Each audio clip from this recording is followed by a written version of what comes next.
सिंह भगवान की, नरसिंह भगवान की, नर्मदे मैया की, नर्मदे मैया की, हर हर महादेव। केंद्रीय मंत्री, लोकप्रिय जनप्रतिनिधि के रूप में जिन्होंने संघर्षों से तप करके देश की संसद और केंद्रीय मंत्रिमंडल के माध्यम से इस पूरी धरा को, पूरे मध्य प्रदेश को गौरवान्वित किया है, उनकी सादगी, उनका संघर्ष, उनका समर्पण वर्तमान पीढ़ी के लिए एक नई प्रेरणा बनती है। ऐसे माननीय श्री प्रहलाद सिंह पटेल जी, राज्यसभा के माननीय सांसद श्री कैलाश सोनी जी, गाडरवाड़ा से भारतीय जनता पार्टी के प्रत्याशी माननीय सांसद राव उदय प्रताप सिंह जी, तेंदुखेड़ा से श्री विश्वनाथ सिंह पटेल जी,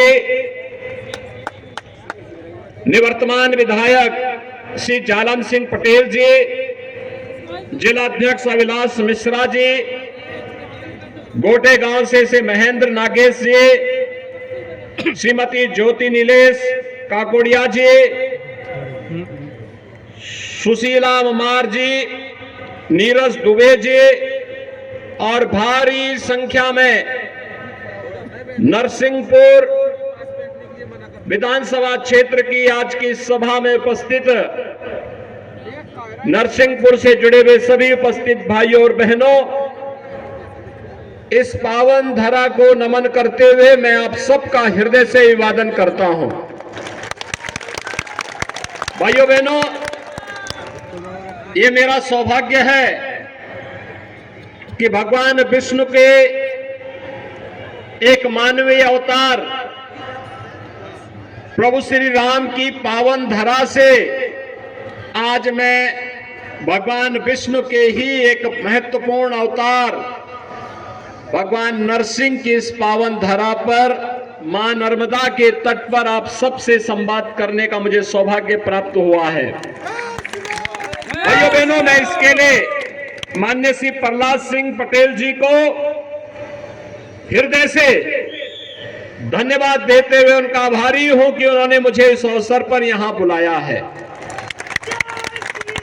भाइयों बहनों, हम सब जानते हैं मध्य प्रदेश में कांग्रेस की अराजकता, गुंडागिर्दी और भ्रष्टाचार के खिलाफ नंगे पैर संघर्षों से तपा हुआ कोई योद्धा है तो वह नाम है प्रहलाद सिंह पटेल का।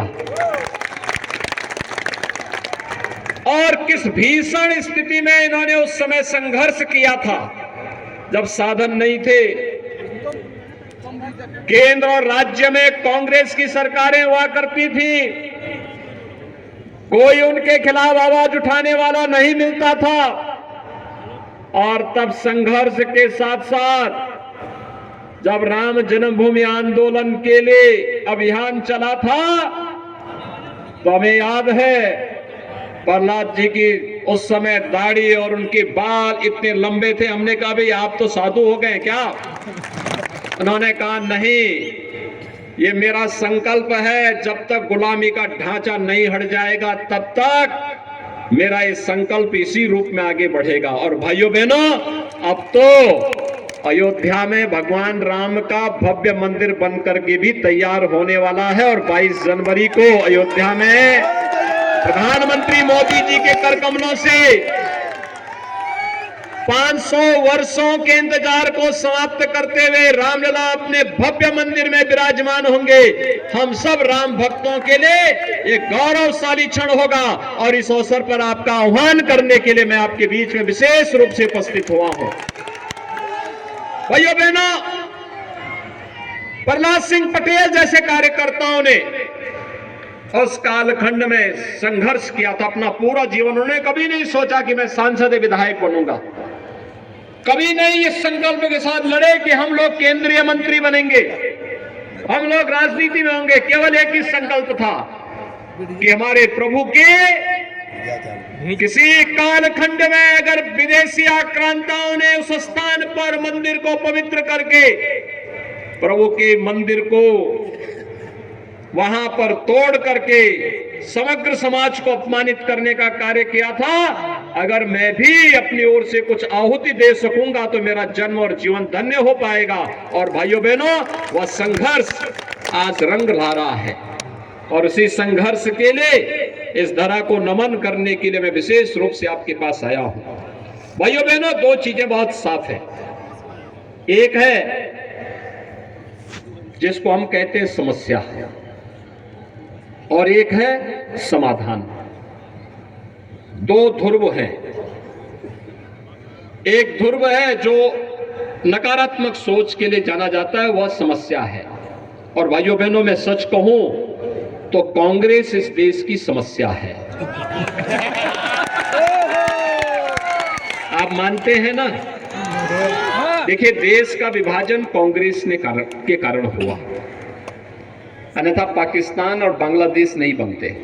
अतीक अहमद भी नहीं बना। अगर कांग्रेस के नेताओं की अति सत्ता लिप्सा नहीं होती तो देश विभाजित नहीं होता, अखंड भारत होता, अखंड भारत होता।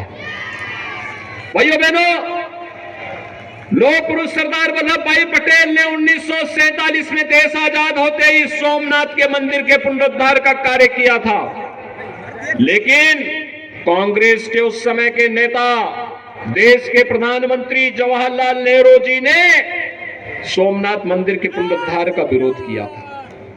कांग्रेस चाहती ही नहीं थी कि राम मंदिर का पुनरुद्धार हो, सोमनाथ के मंदिर का पुनरुद्धार हो। कांग्रेस समस्या देने वाली थी। लेकिन भाइयों बहनों, जैसे ही उत्तर प्रदेश में डबल इंजन की भाजपा की सरकार आई और प्रधानमंत्री मोदी जी के आह्वान पर आज समस्या का समाधान हो गया। मैं देख रहा था, राहुल जी कल से परसों से केदारनाथ धाम में दर्शन करने के लिए गए हैं, तो मुझे एक सुखद अनुभूति हुई कि चलिए, राहुल जी को पूर्वाभास हो गया है कि अब कांग्रेस के लिए कोई जगह नहीं बची है। मध्य प्रदेश में कांग्रेस का सफाया तय है और इसीलिए उन्होंने पहले ही केदारनाथ धाम की यात्रा का रास्ता अपना लिया है। भाइयों बहनों, केदारनाथ धाम कांग्रेस की राज्य में, जब उत्तराखंड राज्य में और केंद्र में सरकार थी, तब उत्तराखंड में केदारनाथ धाम पूरी तरह प्राकृतिक आपदा की चपेट में आ गया था। हम सब आभारी हैं प्रधानमंत्री मोदी जी के, जिन्होंने केदारनाथ को एक भव्य स्वरूप देकर के केदारपुरी के रूप में पुनर्स्थापित कर दिया है। महाकाल का महालोक आज शिवराज सिंह चौहान जी के नेतृत्व में मध्य प्रदेश में एक नई अनुभूति करा रहा है। और वैसे ही अयोध्या में भगवान श्री राम का भव्य मंदिर हो या काशी में काशी विश्वनाथ धाम एक नई अनुभूति कराता है। भाइयों बहनों, विकास की योजनाओं के बारे में अगर आप देखेंगे, इंफ्रास्ट्रक्चर के जो कार्य हो रहे हैं, highway, railway, airport, AIIMS, IIT, IIM, नए संस्थान बन रहे हैं और पर्यटन की दृष्टि से जिस प्रकार के विकास के कार्यों को एक नई ऊंचाइयों तक पहुंचाने का कार्य हुआ, नई तेजी के साथ आगे बढ़ाने का काम हुआ। प्रहलाद जी जब केंद्र सरकार में पर्यटन और संस्कृति मंत्रालय देख रहे थे, उस दौरान उन्होंने देश के अंदर हर प्राचीन धार्मिक स्थलों को एक नया स्वरूप देने का बड़ा अभियान प्रारंभ किया था और कोई प्रमुख धार्मिक स्थल ऐसा नहीं था जिसके लिए उन्होंने उस समय धनराशि देकर के अपनी विरासत को सम्मानित करने का कार्य और गौरवान्वित करने का कार्य ने किया हो। भाइयों बहनों, एक लोगों के मन में एक लालसा होती है, यह कार्य 1947 में भी हो सकता था, उसके बाद बनी हुई कांग्रेसियों की विभिन्न सरकारों में भी हो सकता था, उन्होंने नहीं किया। और भाइयों बहनों, गरीब कल्याणकारी योजनाओं की बात आप लेंगे, जो आज हर घर में शौचालय बन गए हैं, केंद्र और राज्य में कांग्रेस की सरकारें लंबे समय तक कार्य किए हैं। यह कार्य कांग्रेस भी कर सकती थी। हर घर को आवास दे सकती थी, हर गरीब को आवास दे सकती थी, हर घर में बिजली के कनेक्शन दे सकती थी, हर गरीब परिवार को स्वास्थ्य सुविधा का लाभ दे सकती थी, हर गरीब को उज्ज्वला योजना का कनेक्शन दे सकती थी। लेकिन कांग्रेस का कभी एजेंडा विकास नहीं था, लोक कल्याण नहीं था, एक परिवार का कल्याण था। वो इससे बाहर कभी नहीं निकल पाए। और भाइयों बहनों, आज इसीलिए हम सब आपके बीच आए हैं।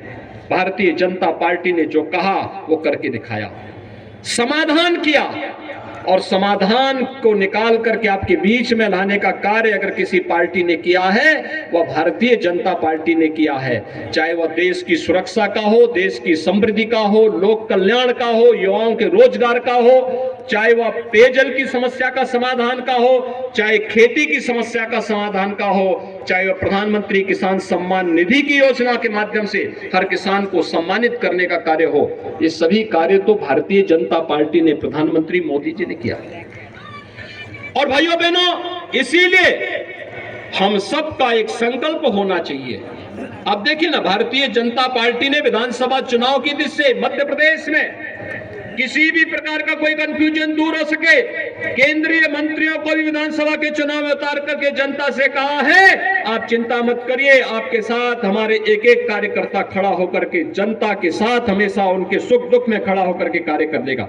और भाइयों बहनों, उसी में से प्रहलाद सिंह पटेल जी भी नरसिंहपुर से आपके प्रत्याशी के रूप में आपके बीच में है। जनता के बीच में जो उत्साह है, मैं भी हेलीपैड से आ रहा हूं, जगह जगह पर हजारों की भीड़ खड़ी है, हजारों की भीड़ खड़ी है। ये भीड़ इस बात की साक्षी है, ये भीड़ इस बात की साक्षी है कि प्रहलाद जी को तो पहले से वे नेता मानते हैं। उनके साथ, उनके संघर्षों में वे लगातार कार्य करने के लिए तैयार हैं। बस एक आह्वान की आवश्यकता है। और भाइयों बहनों, उसी आह्वान के लिए मैं आया हूं, क्योंकि प्रहलाद जी तो इंतजार कर रहे होंगे 22 जनवरी की, और मैं आपको आह्वान करूंगा, प्रहलाद जी को इतने भारी बहुमत से विजयी बनाइए कि वो आप लोगों को लेकर के भी अयोध्या पहुंचे 22 जनवरी के बाद। भाइयों बहनों, मैं आप सबसे ये अपील करूंगा, यहां पर हमारे राव उदय प्रताप सिंह जी भी है, गाडरवारा से प्रत्याशी है, श्री विश्वनाथ सिंह पटेल जी भी है तेंदुखेड़ा से, इन सभी प्रत्याशियों के लिए भी, और महेंद्र नागेश जी भी हैं गोटे गांव से। ये सभी हमारे प्रत्याशी आज यहां पर खड़े हैं। भाइयों बहनों, आप सबसे मेरी अपील होगी, कमल चुनाव चिन्ह पर इन सभी प्रत्याशियों को भारी बहुमत से विजयी बना करके मध्य प्रदेश की विधानसभा को और भी अच्छे तरीके से इस जनपद की दिशा से, क्षेत्र की दिशा से गौरवान्वित करने की अपील करता हूं। क्या आप सभी सहमत हैं? सभी लोग सहमत हैं? सभी लोग सहमत हैं? तो फिर मेरे साथ बोलेंगे, भारत माता की, भारत माता की, भारत माता की जय श्री राम, जय जय श्री राम।